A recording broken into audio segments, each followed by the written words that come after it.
Hello सबैजनालाई साईराम। मुङको दालको चिल्ला बनाएको छु आज यो। एकदम डोसा टाइपको हुन्छ यो एकदम।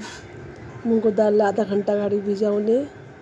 भिजिसकेको दाललाई हामीले पानी तारेर उसमा मिक्सरमा हालेर पिस्ने हो यो। पिस्दाखेरि उसमा हामीले हरियो खुर्सानी, अदुवा, प्याज काटेर उसमा मिक्सरमा हालेर स्वाद अनुसार आफ्नो नुन पनि त्यसमा हाल्ने।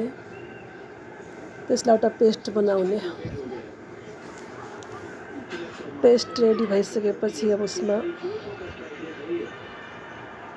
हामीले हरियो धनिया त्यसमा काटेर हालिदिँदा हुन्छ। त्यसपछि हामीले उसमा हाम्रो यहाँको देसी स्पाइसेसको मसाला जुन हामी घरमै पिस्छौँ, हाम्रो मसिन छ त्यसमा हामी एकदम ओरिजिनल अर्ग्यानिक एकदम सफाइ गरेर एकदम धुइधाइ गरेर त्यसलाई घाम देखाएर हुन्छ, केलाएर हुन्छ, त्यस्तो गरी बनाएको हामीले जति स्पाइसेसको खुर्सानी, बेसा, धनिया छ, गरम मसाला छ हामीसँग, दालचिनी पिसेको छ हामीसँग। एकदम ओरिजिनल, कुनै मिसावट छैन, कुनै रङको प्रयोग छैन।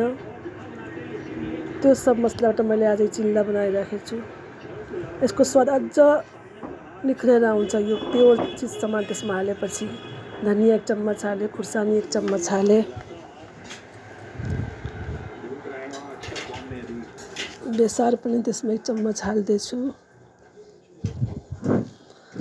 अब हाम्रो ब्याटर रेडी भयो चिल्ला बनाउनलाई। हजुरहरूलाई पनि चाहिन्छ भने चाहिँ मेरो व्हाट्सएप नम्बरमा सम्पर्क गर्नु होला। यो मसलाहरू एकदम ओरिजिनल, बिना मिलावटको, बिना कुनै रङ प्रयोग छैन। खानालाई एकदम राम्रो हेल्दी छ।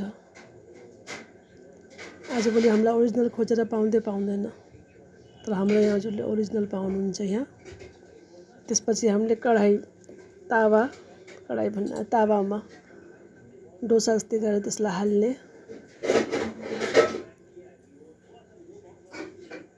गोलो सेप दिने त्यसलाई। त्यसपछि ढक्कनले एउटा छोपिदिने उसलाई।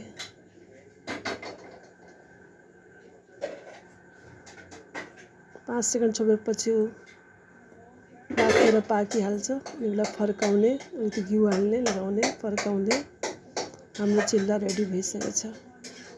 खानामा एकदम टेस्टी हुन्छ यो मुङको चिल्ला। सससँग खाए पनि हुन्छ, हामीले यसमा चटनीसँग खाए पनि हुन्छ, टमाटर चटनी पिसेर खाए पनि हुन्छ। मुङको दाल त त्यसै नै शरीरको लागि राम्रो हुन्छ। हजुरहरूले पनि यस्तो स्टाइलले बनाएर खानुहोला। धेरै नै टेस्टी हुन्छ यो। हेर्नुहोस् कति राम्रो बनेछ। तुरन्त बन्ने, छिटो बन्ने। त्यसमा देसी मसला, देसी स्पाइसेसको मसलाहरू हाल्दा झन् मिठो हुन्छ।